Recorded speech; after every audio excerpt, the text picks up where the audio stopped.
I'm in a crappy band with some high school buddies. A few weeks ago, our bassist, Pierce, informed the rest of the band that his parents had flown to Europe and left their house for us in Fort Collins. His dad is a sound engineer and has a recording studio in the house. We were ecstatic. So we packed light and made the drive from California to Fort Collins, ready to track a backlog of 8 songs we'd been sitting on. It was mid-spring, and the mountains looked like they were jutting from oceans of blue and yellow wildflowers. The drive was long, but it was nothing short of spectacular. In fact, it was so beautiful that one night, after a recording session, Pierce suggested we go camping. I laughed at the idea. They all knew I'd had a somewhat negative experience in the Colorado Rockies a few years ago, but Ronnie and Jeff jumped on board and insisted I not be a wet blanket about it. Pierce recommended some vanilla tent camping at the foot of the mountain, but Ronnie had a bright idea. He wanted to do some astrophotography, and for that, he said, "We need to go to a place that's really dark." So he spent some time Googling and discovering Comanche Peak Wilderness, a remote section of a popular national park. What a great idea, I remember chirping. Why, surely nothing could go wrong. Of course, things did go wrong, and it started on the drive up there.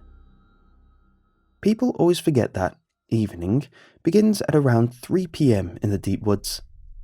As soon as the sun dips behind the treetops, the gloom sets in and things get eerie. Nothing makes me more claustrophobic than the sight of that heavy murk sliding over the world. My body rejects it because my brain knows it's too early for dark. I was on edge the second the paved road gave way to dirt.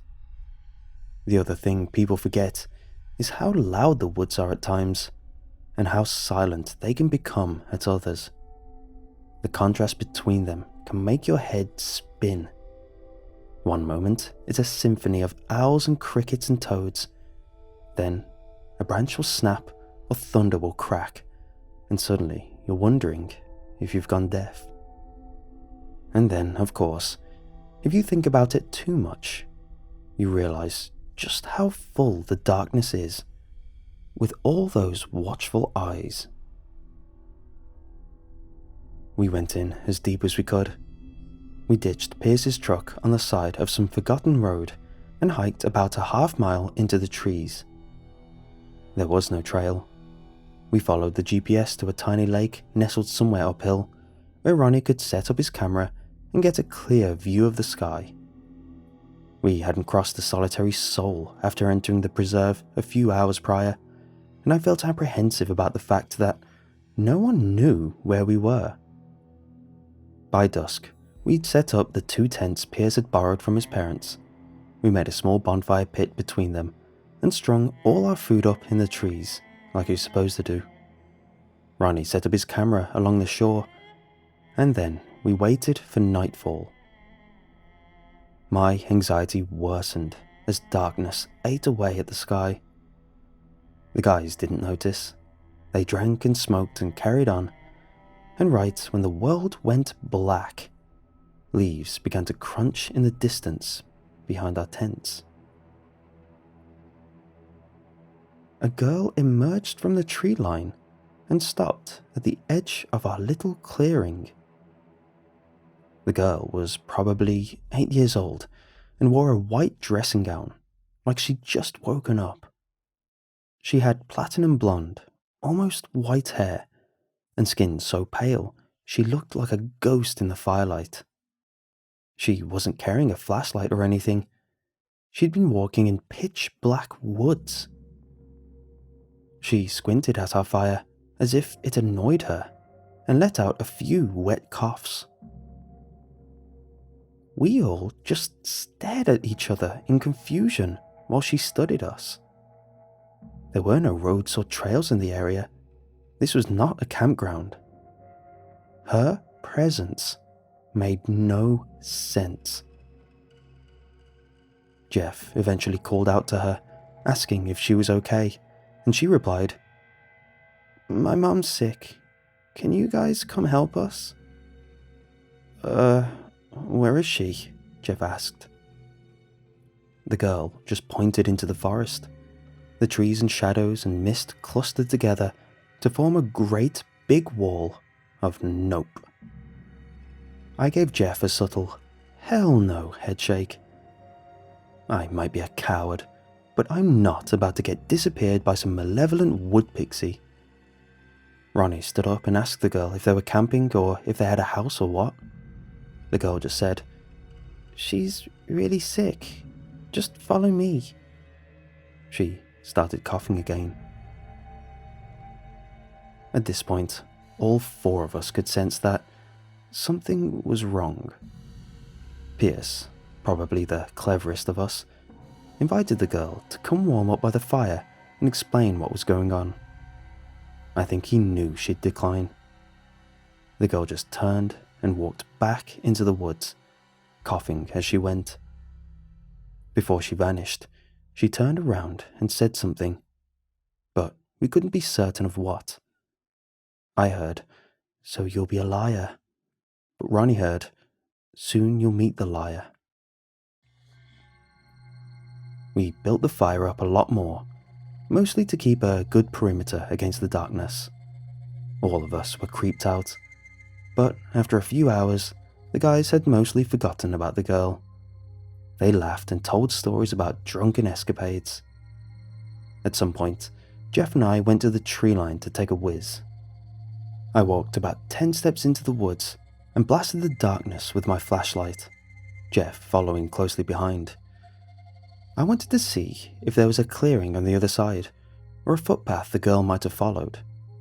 But there was nothing, just a snarl of impassable trees.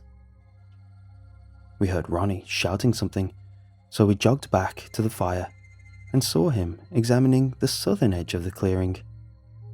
That was the direction we'd left the truck in. Pierce said as we passed by, "He thinks he heard more footsteps." I heard them too. Standing next to Ronnie, I could make out a new pair of feet trampling the leaves in the dark. It was louder than the girl had been, probably bigger. "Show yourself," Ronnie shouted again. "We're armed."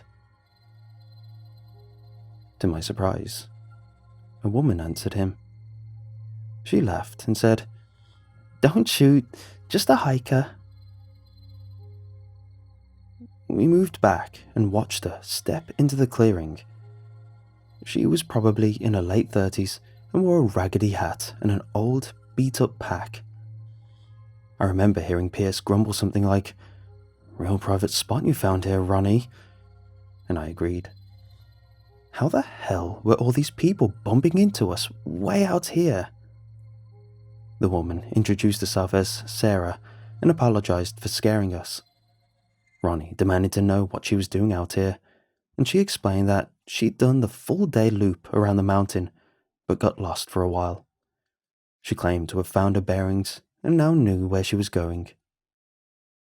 "You know the way back?" he repeated to her.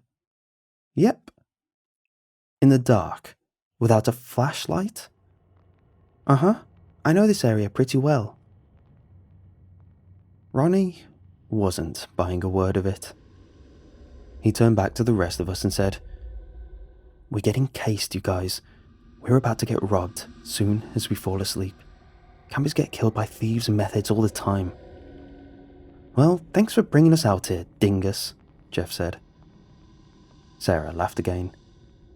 She was real smiley for a woman lost in the woods, in the dark. "I swear, it's nothing like that," she said. "Look, I'll be on my way." For whatever reason, I felt the urge to press her further. So I said, "You know, you're not the only person we've met out here who's walking around without a light." That fake little smile fell off Sarah's face, and it took the wind right out of my sails. She stared at me like she could see down to the deepest places inside me. "You met a little girl?" she asked with a blank expression. My bandmates all exchanged looks of incredulity. Sarah collected herself, and a new smile spread across her face. She said, "Don't listen to anything that little brat says. She's a liar through and through. Look, why don't you guys hike down to the ranger station with me? It'll be safer together." She pointed behind herself into the woods. Something lit up in my brain. This was the second time a stranger had tried to coax us into the dark. We weren't about to get robbed. Something much worse was about to happen. Pierce seemed to have come to the same conclusion, and he invited Sarah to instead join us around the fire. As he did with the little girl, he knew Sarah would decline. The strange woman told us she had to get back before it got any colder, and with that, she turned around and hurried into the woods. After a long debate about what to do, we decided that hiking back to the truck was the fastest way to get lost or killed.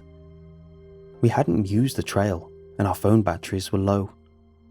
Every time the wind blew, it set 1,000 trees groaning and shivering, which made it impossible to orient ourselves by sound. It was so black that if I stared into the darkness long enough, I started having minor hallucinations as my brain tried to make sense of the void.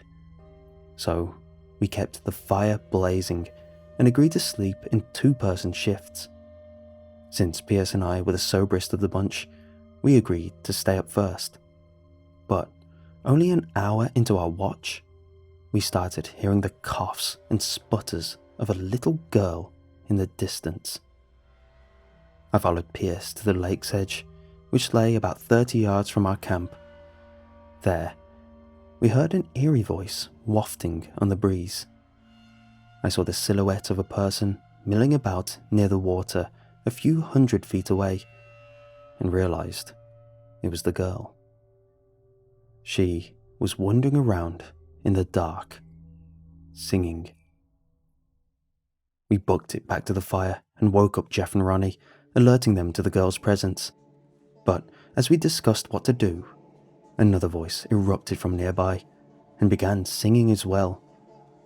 It sounded just like Sarah. Pierce and I jumped into the tent with the other guys and sealed it up, terrified that the time had come for whatever these creeps had planned. But no one approached our camp. The two people just walked in slow half circles behind the trees, singing together in a language I couldn't identify. Ronnie always keeps a menacing-looking trail knife on him when he goes hiking, and he scrambled for it while shouting that he'd butcher anybody who came near us. His yelling caused the people outside to go quiet for a few moments.